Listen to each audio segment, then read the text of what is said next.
Tenía 10 años de edad. Era la primera vez que yo escuchaba una teoría tan importante para la sociedad y tan desconocida para mí, un niño de 10 años. Estudiaba en una escuela del Estado y el profesor aquel día nos trajo la novedad del día. Ingresó a clase y dijo: hoy hablaremos de cómo el universo fue creado. Yo tenía una idea clara porque desde esa edad yo ya estudiaba la palabra de Dios. Para mí todo era tan simple, no era nada complejo, era tan sencillo. Todo es creación de Dios, todo existe un creador. Pero aquel día el profesor trató de convencer a toda la clase, de decirnos de que esa idea de que todo esto viene por un creador no es real.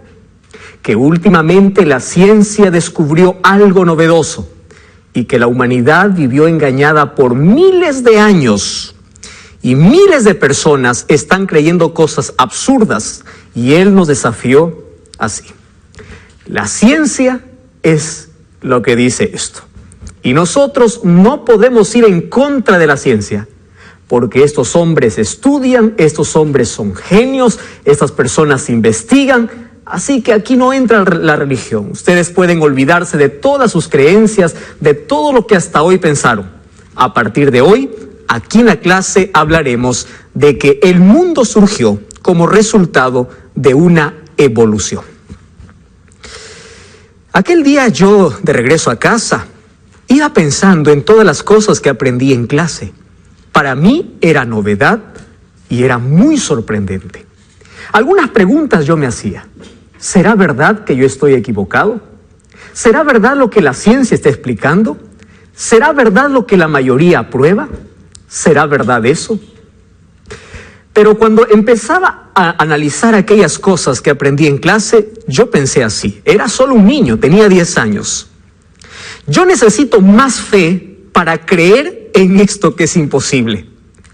Aquella persona que dice que no tiene fe para creer en un Dios creador, necesita más fe para creer en que todo esto ocurrió de la nada, en que todo es el resultado de la evolución. Cuando abro la palabra de Dios, encuentro que tú y yo y este mundo no es el resultado de la selección natural y de que nosotros no venimos como resultado de la evolución, ni nuestros antepasados fueron los monos. No, querido, la palabra de Dios nos dice que existe un creador. Es clara, es específica. Tú y yo somos hijos de Dios. Finalmente, los seres humanos tenemos que responder 3 preguntas en la vida. Si nosotros conocemos bien estas 3 preguntas, entonces tenemos una dirección cierta. La primera pregunta es: ¿de dónde vengo? Eso tiene que ver con mi origen. La segunda pregunta es: ¿quién soy yo? Eso tiene que ver con mi identidad. Y la tercera pregunta es: ¿a dónde voy? Eso tiene que ver con mi destino. Cuando los seres humanos estamos seguros de dónde venimos, entonces también tenemos la seguridad de quiénes somos. Hay muchas personas que no saben quiénes son, por eso tienen el comportamiento que tienen. La persona que no sabe quién es, adopta cualquier moda, cree en cualquier cosa. Pero cuando tú tienes la certidumbre, la certeza de dónde vienes, entonces tú vas a saber quién eres. Y cuando sabes quién eres, entonces trazas bien tu destino porque sabes a dónde estás yendo. Entonces, hay muchas personas que en este mundo andan sin rumbo, sin dirección, porque no saben su origen, no conocen su identidad y no saben cuál es su destino. Y cuando tú no sabes cuál es tu destino, entonces vas a tomar cualquier camino. Es decir, cualquier creencia absurda que parezca por allí, tú lo vas a tomar como real, porque te olvidaste de quién eres, de dónde vienes y hacia dónde vas. Antes de poder hablar estas 2 posiciones de creación o evolución, vamos a imaginar o a pensar un poco en quiénes son aquellos o aquellas personas que están a favor de la evolución o que creen en la evolución. Encuentro solamente 2 grupos importantes. En el primer grupo están los ateos. Cuando yo empiezo a analizar un poco los ateos, encuentro que también hay dos tipos de ateos. Los ateos están divididos. El primer tipo de ateo es aquel que dice: yo no creo en Dios porque no lo veo. Solamente creo en aquello que mis ojos pueden ver, en aquello que yo puedo palpar. Yo tengo una pregunta para esa persona. ¿Y qué hay de las cosas que existen y no se pueden ver?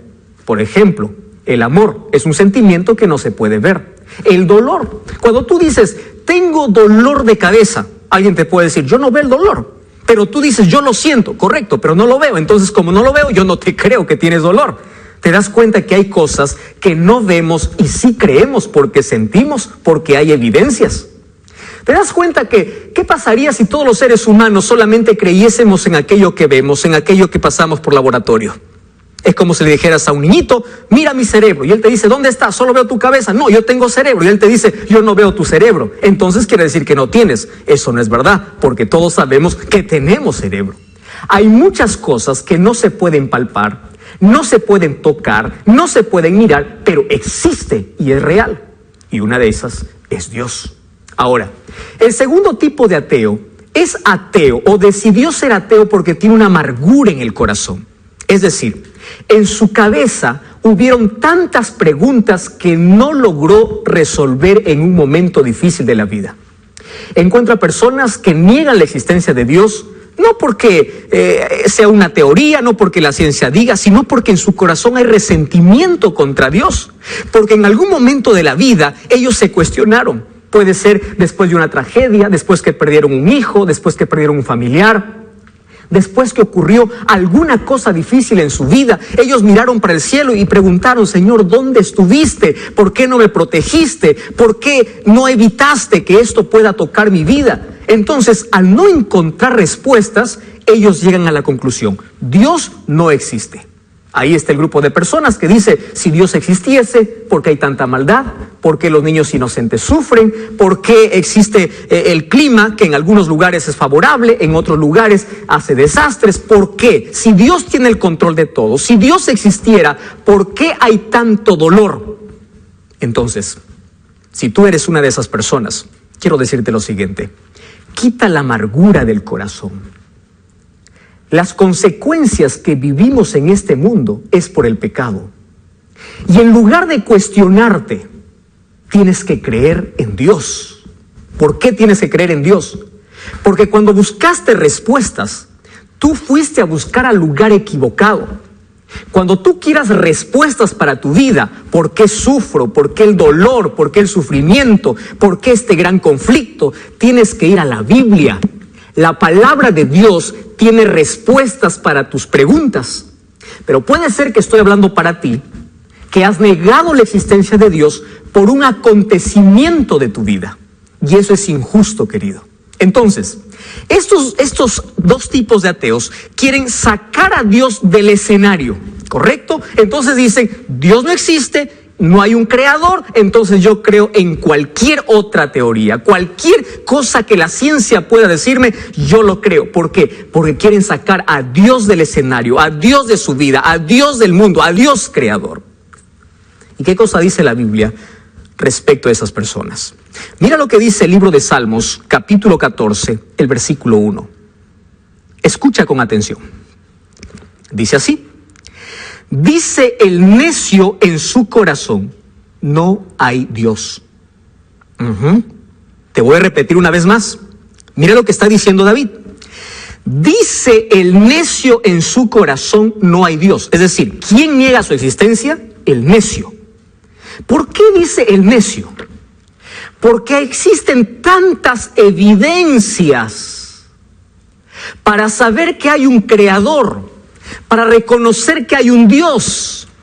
Existen tantas evidencias visibles que tú tienes que cerrar bien los ojos para decir: tú no existes y yo no creo en ti. Entonces, eso es una persona necia. Dice el necio en su corazón: no hay Dios, y se ha corrompido y hacen obras abominables y no hay quien haga el bien. Ahora, es interesante ver de que el otro grupo que cree en esta teoría de la evolución es un grupo de científicos. ¿correcto? Hombres de ciencia, hombres que investigan. ¿Qué cosa es la ciencia? Hasta ahora recuerdo muy bien aquel concepto que me enseñaron en secundaria. Ciencia es la observación de las cosas para poder tener un acercamiento hacia algo y podamos conocer más sobre ese algo. Solo que hay un problema de la ciencia. ¿Y cuál es el problema? El problema de la ciencia es la siguiente. Muchas veces, en lugar de observar ese algo, empieza a especular. Lo que no entiende, empieza a teorizar, a dar por hecho de que así es. Y de allí nació esta teoría de la evolución. Tú sabes que la teoría de la evolución no pasa de ser una teoría, una presuposición de algunos científicos. ¿Y por qué digo de algunos científicos? Porque el 65% de científicos creen en un Dios creador. 65% de científicos creen en un Dios creador. Ahora, es interesante que tú entiendas algo. Si la ciencia tiene que decirnos toda la verdad, tú te puedes preguntar, entonces, ¿por qué algunos insisten en creer en la evolución? ¿Te acuerdas que inicié diciéndote 3 preguntas? La razón es esta. El diablo quiere sacar a Dios del universo, del mundo y de tu vida. Y por una razón. Porque si tú sacas a Dios como creador, entonces la vida no tiene sentido, no tienes rumbo, no tienes a quién seguir, no tienes a quién amar, no tienes a quién servir. ¿Por qué? Porque tú vienes de un antepasado, que son unos animalitos, tú vienes de la selección natural, tú vienes de una evolución. Entonces la vida no tiene sentido, tú no tienes un destino. ¿Te das cuenta? Entonces el diablo es astuto.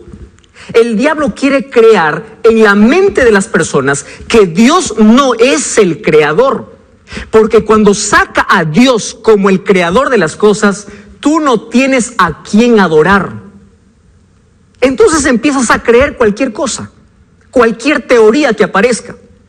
Y ahí aparece la teoría que este mundo es el resultado de una grande explosión. ¡Oh, qué interesante! Vamos a imaginar que eso sea verdad. Yo tengo un reloj aquí en la mano. Ahora, tú puedes creer, si yo te digo, mira, este reloj fue creado de la nada. Un día, en un cuarto, hubo una explosión y de pronto apareció el agujero, el minutero, el que da la hora, los números, apareció el metal y todo encajó bonito y funcionó y es un reloj. ¿Tú me creerías en eso? Es imposible de creer, ¿verdad? Todos sabemos de que un reloj, siendo un objeto pequeñito, tiene un creador. Ahora, ¿qué te hace pensar entonces que el universo, al ver lo macro y lo micro que existe en el universo, la grandeza del universo y lo más pequeñito que existe en este mundo, desde una célula que es tan compleja, qué te hace creer y pensar de que eso vino de la nada? ¿Te fijaste ya en el orden que tiene las estrellas, el sol, la distancia que tiene sobre la Tierra? ¿Te fijaste en el orden del sistema planetario solar? ¿Te fijaste en el orden que tiene el universo? ¿Te fijaste en lo macro? Y si vamos a estudiar una célula, una neurona, lo más pequeño, lo que nuestros ojos no pueden mirarlo, ¿tú te diste cuenta cuán complejo es? ¿Te pusiste a pensar en la capacidad que tiene tu cerebro para pensar? ¿Te pusiste a pensar en tu cuerpo, que todo es perfecto, todo está en su lugar? Ahora que alguien venga y me diga, todo eso es resultado del tiempo, de la evolución, de una explosión y de tantas otras teorías que puedan aparecer por allí. Querido, eso no es real. Eso no es real. La Biblia me dice que tú y yo venimos de un Dios creador. Charles Darwin, cuando publicó su libro El origen de las especies, cuando fue publicado el libro en el año 1859, en ningún momento comprobó de que todos venimos por la selección natural o todos venimos como resultado de la evolución. Más de una vez en su libro escribió y explicó lo siguiente: esto es una presuposición, esto es lo que yo pienso, esto es lo que yo interpreto. Por eso es que usó frases como quizá, tal vez, puede ser. Entonces, aquellas personas que quieren sacar a Dios de la historia y a Dios de la creación, toman ese libro y hacen decir muchas veces lo que él nunca pensó ni explicó.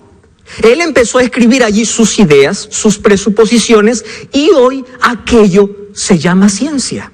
¿Te das cuenta? Ahora, la palabra de Dios es clara y dice: ante tanta evidencia de que existe un Dios creador, que hay un diseño inteligente, que hubieron manos poderosas y una palabra poderosa que creó todo, y a pesar de eso no crees en un Dios creador, la Biblia dice el necio en su corazón, no hay Dios. Pastor, entonces, si eso no es verdad, ¿cómo existimos? ¿Cómo existió todo lo que vemos?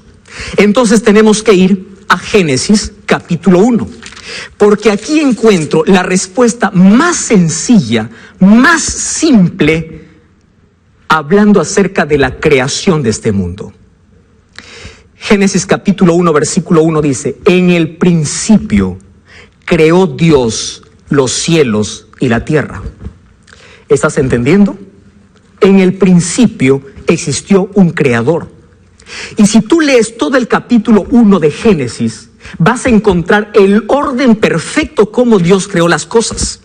En primer lugar, creó el primer día la luz, segundo día el firmamento, tercer día las plantas, el cuarto día las lumbreras, el quinto día las aves y los peces, el sexto día animales cuadrúpedos, y también creó al hombre y la mujer. Y el séptimo día él reposó, él descansó. Así fue creada todas las cosas que hoy existen. Eso no es una teoría. Eso ahora te lo puedo comprobar con la Biblia, y la ciencia puede afirmar a estas cosas. ¿Sabes por qué? Mira, la Biblia decía miles de años atrás muchas cosas que la ciencia recién lo comprobó. Por ejemplo,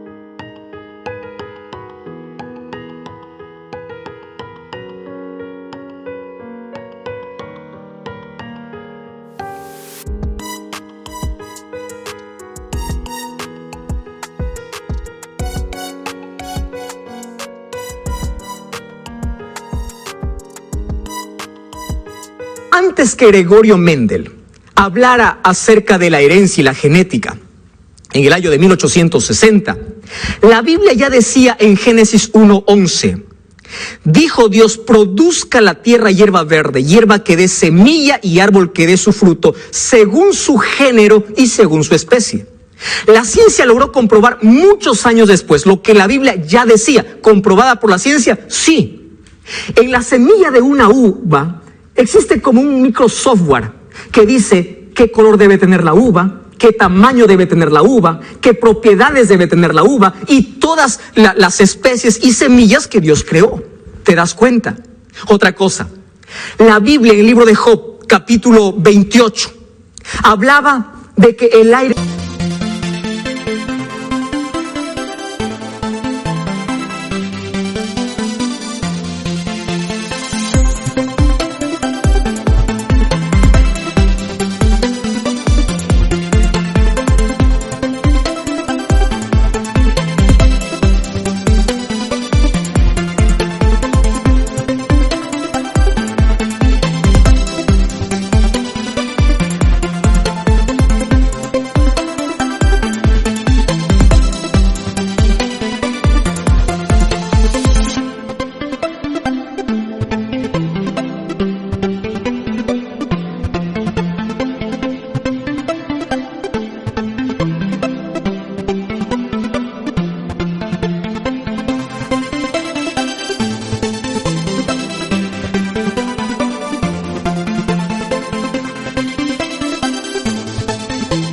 aire tiene peso, antes que la ciencia descubriese el barómetro. ¿Correcto? Ya decía la Biblia que el aire tiene peso. Y cuando la ciencia o los hombres de ciencia en un momento pensaron de que la tierra era sostenida por tortugas gigantes y otras cosas, la Biblia en el libro de Job ya decía que la tierra estaba sostenida sobre la nada. Y la ciencia tardó en entender y comprobar esto. Ahora te hago una pregunta. Si la Biblia mencionó eso, y los que escribieron la Biblia no eran hombres de ciencia, y eso logró comprobar la ciencia, ¿tú crees que la Biblia no es un libro inspirado por Dios? Isaías 40:22 dice así: